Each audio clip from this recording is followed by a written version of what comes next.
যদি শুকর খাওয়া হালাল হতো, কেউ শুকর খেত না, গরু খেত সবাই। যদি মদ খাওয়া হালাল হতো, এই মুসলমানরা মদের প্রতি এত আকৃষ্ট থাকতো না, সবাই পানের প্রতি থাকতো আকৃষ্ট। যদি সুদ আর ঘুষ খাওয়া হালাল হতো, তাহলে আজকের যে মুসলমান আমার চোখের সামনে আসি আমরা, আমার মনে হয় এরা কেউ সুদ আর ঘুষ খেত না। ওয়াল্লাহি যদি নামাজ পড়লে পাপ হতো, তো ফজরে তুমি মসজিদে জায়গা দিতে পারতা না।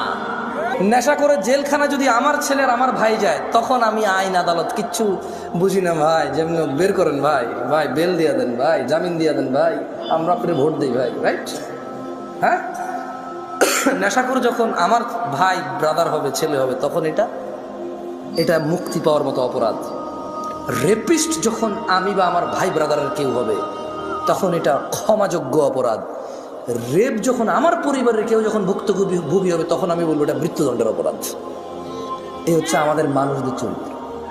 মানে ও আরেক বেটার মেয়েকে নিয়ে পালাই গেছে, বলো যে শ্বশুর মেনে নিলে তো হয়, কিন্তু ওর বোনকে নিয়ে আরেকজন পালাই গেছে, বলো যে ওর ঘরে জায়গা দিব না।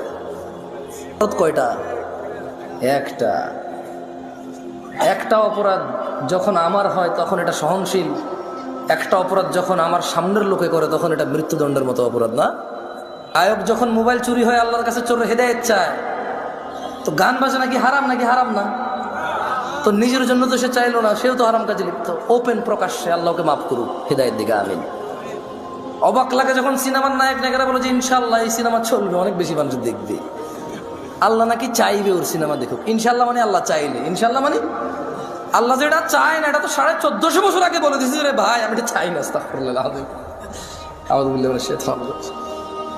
1450 বছর আগে আল্লাহ বলে দিয়েছে না যে আমি এটা চাই না? কোথায় বলছে? বলবো? আল্লাহ বলছে কুল, ও মুহাম্মদ সাল্লাল্লাহু আলাইহি সাল্লাম বলে দেন। কাকে বলবে বলেন তো? কাকে বলবে? আমাদের বলবে।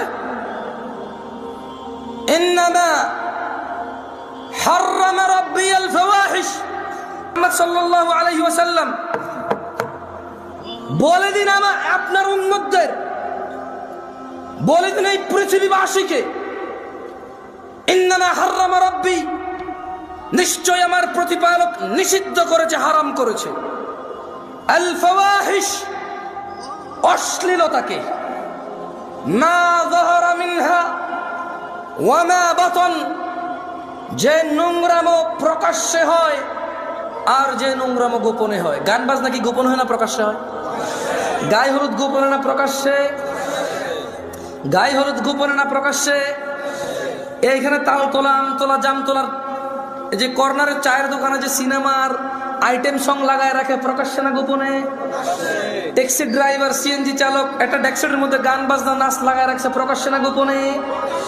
ঘরের ভিতরে বাপ মা, ছেলে মেয়ে, নাতি নাতনি, ভাতিজা সবাই মিলে ড্রয়িং রুমে বিশাল বড় 52 ইঞ্চি টিভি লাগায় রাখছে, হিন্দি সিরিয়াল চলে, প্রকাশ্যে না গোপনে? তো 1450 বছর আগে আমাদের রব বলেছে, বলে দিন সিগারেট যে খায় প্রকাশ্যে না গোপনে? সিগারেট কি গোপনে না প্রকাশ্যে খায়? দাড়ি কি প্রকাশ্যে কাটে না গোপনে কাটে? দাড়ি কি প্রকাশ্যে কাটে না গোপনে কাটে? দাড়ি কি প্রকাশ্যে কাটে না গোপনে কাটে? টাকনুর নিচে প্যান্ট কি প্রকাশ্যে না গোপনে? টাকনুর নিচে প্যান্ট কি প্রকাশ্যে না গোপনে? ওই যে মহিলা এইভাবে খালি গায়ে হাঁটে, প্রকাশ্যে না গোপনে? এই যে পুরুষ, ওকে আল্লাহ নিষেধ করছে, ওর দিকে তাকায়ও না। এই যে পুরুষ আল্লাহর নিষেধাজ্ঞা ভঙ্গ করে মহিলার দিকে তাকাই থাকে, আর ওর চোখে মুখে শুধু ওই মহিলার কল্পনা আঁকে, প্রকাশ্যে না গোপনে? তো গোপনে কোনটা? গোপনে আপাতত আজকাল বেশিরভাগই এখানে। গোপনে আজকাল বেশিরভাগ কোথায়? এইখানে ডিভাইসে। কোথায়? ডিভাইসে। এনি কাইন্ড অফ ইলেকট্রনিক্স ডিভাইসে আজকাল গোপনে। আল্লাহ আমাদেরকে আশ্রয় দিক, আমাকে আশ্রয় দিক। এটা চালাতে জানাটাই ভুল। মানে যে লোকটা চালাতে শিখছে, এটা হচ্ছে ভুল করছে। আমি পার্সোনালি ফিল করি, যদি ওর চাকরি না হয় এটাতে, কি না হয় ওর, যদি ওর চাকরি না হয় এটাতে, যদি ওর বিজনেস, ব্যবসা, কাজ কর্ম, যদি এটা তার কোনো মানে নলেজ গেদারিংয়ে যদি কাজে না আসে, তাহলে সে যে চালায় সেটা শিখছে, সে ভুল করছে। প্রয়োজন হওয়া উচিত। কি হওয়া উচিত? শখ হওয়া উচিত না।